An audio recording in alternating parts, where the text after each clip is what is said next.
Hey everyone, welcome to the Velour channel. Today I'll show you how to download and install CurseForge for Minecraft mods and modpacks. Open any browser. Type in CurseForge here.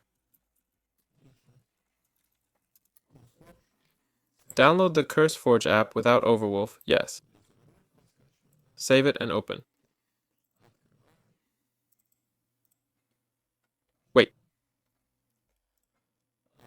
Click Next, accept and click Next again. Installation is running pretty quickly.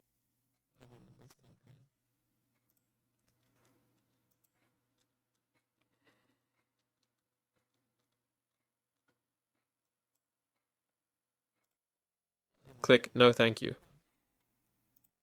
It immediately starts searching for libraries and Minecraft usually gets detected automatically.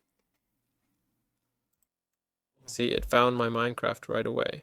Here it is as a game. If not, well, just add the game, right?